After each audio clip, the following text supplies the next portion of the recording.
Outlook time. Hello to all of our viewers from the U.S. and all over the world. I'm Toschi. We are grateful for your company and have a lot to talk about this week. Here's what we do on the show. We take a look at the top news stories of the week, and then we take a fresh outlook with our expert panel. It's been a busy week, so let's get to it. There are escalating Ebola concerns around the world. The Peace Corps and other relief organizations have pulled out of West Africa, and 2 Americans have been flown to the U.S. for treatment. The World Health Organization says that failure to contain Ebola could be catastrophic in terms of lives lost. Let's have a look and talk it out. In Sierra Leone, Medicines Sans Frontières workers are battling an invisible enemy, Ebola. The deadly disease has so far claimed more than 600 lives across West Africa. The fatality rate of the current outbreak is around 60%, although Ebola can kill up to 90% of those who catch it. To look over this fence right behind you now and look at the patients, and you know that their chances are very small. It's horrible. On Wednesday, a woman was admitted to the hospital in Hong Kong amidst fears that she had contracted the virus. She tested negative. Any person who traveled from these 3 places to Hong Kong within the past 21 days who developed fever should be referred to the hospital. The U.S. government says it sees no significant threat from the disease. The UK government is confident it can contain any cases. And it's believed an estimated 728 lives have been lost in Guinea, Liberia, and Sierra Leone since February. But health officials say Ebola could be stopped if well managed. Joining us now are my co-host and former White House aide, Dee Dee Benkie. We also have former pilot Albert Goldson. He is also with Indo-Brazilian Associates. And of course, we have Dr.Bart Rossi. And we also have in our D.C. studios is international journalist Tom Squitieri.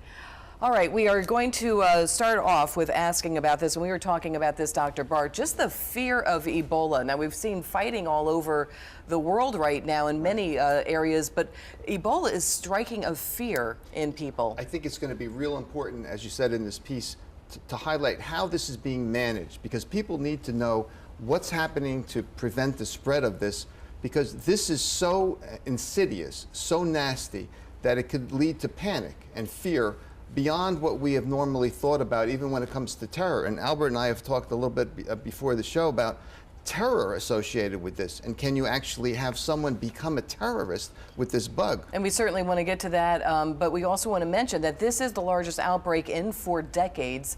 And if you look at the headlines now on any of the websites for the news agencies, it's right up there, you know, along with the fighting in other areas, but it's the Ebola outbreak right now. Oh, Albert, we were talking earlier, if you can just explain, why is this spreading so quickly in Africa? Well, initially it was Ebola started in 1976, identified, and it was contained amongst rural areas. But now, you know, we're now in the 21st century.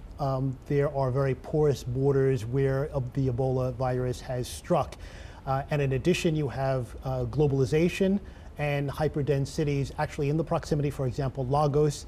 And as far as travel is concerned, anyone with the Ebola virus can travel almost anywhere in the world overnight.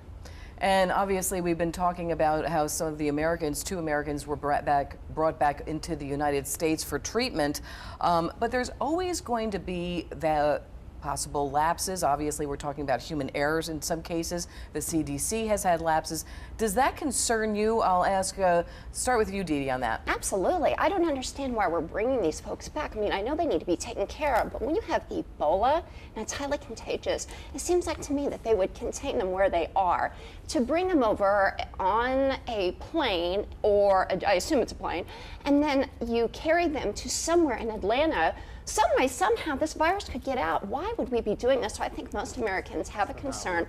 And the World Health Organization director basically said that the disease is moving faster than the efforts to curb it. So it's frightening.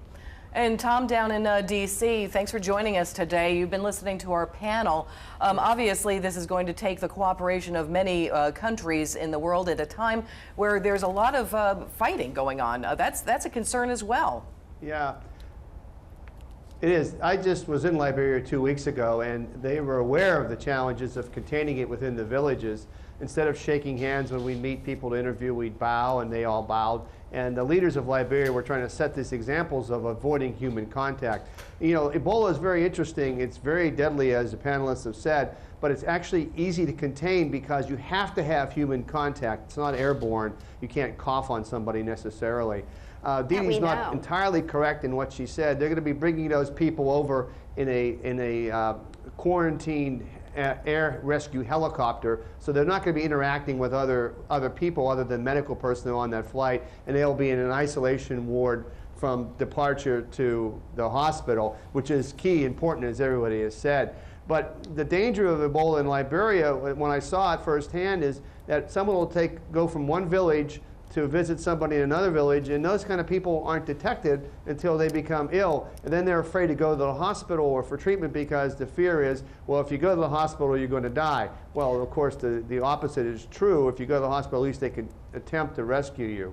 Well, it's a very complicated, it's easy to contain if you can find the people, but getting the people to cooperate is the challenge.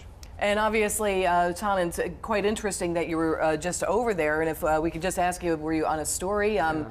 And if you can just tell us a little bit about what the mood was like there. Was there an overwhelming fear? Because now we understand that Liberia has actually closed off any travel.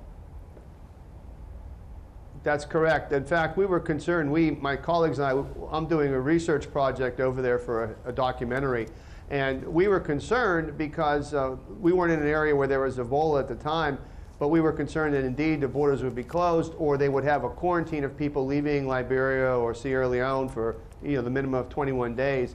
Luckily, as I said, I left 2 weeks ago. I'm healthy, thank goodness. But the mood is over there. There was a genuine concern among people. They were taking it seriously, and they were puzzled a little bit at the time. Remember, this is just 2 weeks ago. They were puzzled at the sort of seemingly ignoring of the issue by the world. Well, that's changed, of course, in the last 2 weeks.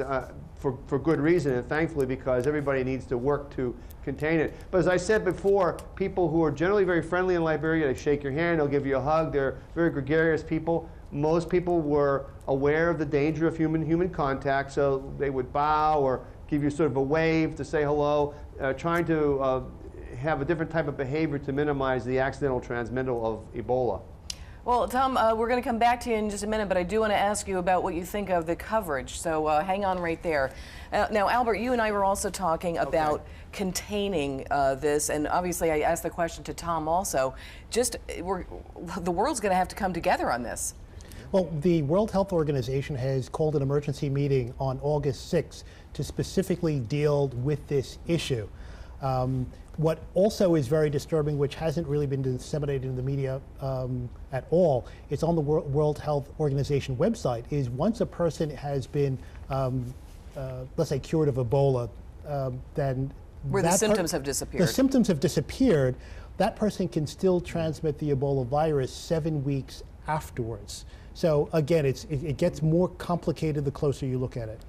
And Dee Dee, you were saying that in terms of bringing these 2 Americans back, the CDC did have lapses the way they dealt with some of medical waste. And, of course. I mean, anything can happen to me. And this reminds me of AIDS. Remember when AIDS first came out, and there was a lot of unknown, and things happened, and it developed. I mean, this is sort of the great or a bad frontier, actually. Because what if you're talking about has to be human contact? What about if I touch this chair and then you touch it? What happens then? Or what about if gloves come off? Or if all of a sudden it develops into airborne? I mean, who knows? I'm not a scientist or a doctor, but this is something that we're newly, dealing with. So I think, bringing these Americans over, now obviously we want them taken care of, but most Americans I've talked to, they are scared to death. To bring the Ebola virus over to our country, I just don't understand it. Do you think that if an American is overseas helping people, that they have the right to be treated here in the U.S.? I think I go with the rest of the Americans. I'm sorry. I think that in fact, if I was, I would think, I wouldn't want to take it back to my country. I don't know. I think they have the right to come back and be treated. I'm sensitive to what Dee Dee says. I think it's a really valid point, but I think that if it's carefully done and it's arranged, and like this doctor, for example, is apparently doing well. He's thriving, and he apparently wasn't doing well overseas. So apparently there's some help here. Well, certainly the care is better. But I'm interested also in the political psychology of this too, because we talk a lot about all these issues around the world, but this is one that really is beyond politics in a lot of ways, because it's a concrete, terrible situation. It's a bug. And are we going to get a result from the international community or not? You know, I'm curious about that. Well, it's hard to bring two sides together in many parts of the world right now, but I mean, this certainly has to bring, you know, in a world right now that is seeing so much fighting. Now it's in Atlanta. It's going to be in Atlanta, Georgia. I mean, that is so scary. Ebola in Atlanta. It sounds like a terrible movie. But I mean, still, we do want to stress that it is not contagious. But you had an interesting theory there, Albert, about terrorism. If you could just talk to me about that. The unfortunate part, it's in West Africa, and of course you have very porous borders, and suicide bombers have a 100% fatality rate. Oh, and really? they can only take out a certain number of individuals. Again, tragedy, disaster. However, if you have someone going in there and deliberately infecting themselves with this type of disease, you don't need any technical skills, you don't need any backup. All you need is the will, a passport, and some money. And you can sit in the airport lounge in Dubai, JFK, Heathrow, and do a meet and greet with quite a number of travelers. Going on, and it gets into, you think about biological warfare. What do we do with that? It's frightening. Let's check in with Tom, since he was just in the area. And Tom, you know, we talked about Liberia closing off travel, but what about Sierra Leone? What if people get out of certain countries and this potentially spreads? Well, the danger of getting out, as the other guest said, is the porous borders. They had closed the border crossing, the land crossings from Liberia, and I believe Sierra Leone and Guinea as well. But there are other ways across the border. Think of the U.S.-Canadian border, for example. There are formal crossings and there are ways to cross it. So if people were the will to shop, to do merchandise, do commerce across borders, let alone someone who has a much more sinister motivation, that could happen. You know, you have to close the borders. You have to have some kind of screening going in and out of the major airports if you want to keep those countries open. It's a catch-22, because you want to be able to get people in there to help those who are ill. In other words, to stop the spread of it if in those countries where it's worst off right now. But you don't want to have a free flow of people who may accidentally be carrying it, not knowing it, and then leave the country, like the individual who went to, I believe, Nigeria. Well, Tom, I want to ask you another question, and this is a question I want to ask the entire panel. Do you think that the media right now is spreading panic or caution? I believe the media needs to talk about it, and as the doctor, one of your panelists said, I forget who, I'm sorry, but he said the 7 weeks afterwards, I didn't know that, for example. I've been trying to follow up for obvious reasons, having been in a country where Ebola is now raging. So those kind of important informations about what it is and what it isn't, Dee Dee's concerns, for example, how could it be on a chair, for those kind of things, the media needs to play a really positive, forceful role in telling us exactly what we know and what we do not know. In that sense, I think it's important and crucial. It will spread panic because people panic when they hear something like this, and that's understandable. But that should not deter the media from doing the key job that only it can do. I agree with Tom. I think the more the media talks about it, the better, because it's a great unknown for us. We're like, what is this? Yeah, they have to talk about it. They have to be communicative and make this happen so that we understand this better. And that's going to run the danger. Of course, some people are going to get very fearful. Oh, sure. Well, but it's their job. But one of the websites, and I won't name the news agency, actually said Ebola coming to the United States. Yes, it is. That was actually an accurate statement. Right. However, you needed to read down a little bit further. See, I disagree with you. I think it's good for people to say, hey, the Ebola virus is coming to our country. It's a huge deal. I agree with that news service and that story. Well, we're going to come back with much more. We thank our expert panel here. Keep it here to Fresh Outlook. When we return, dozens of Dutch and Australian investigators now finally on the ground in the Ukraine, combing through the crash site. We'll be back with that story and much more.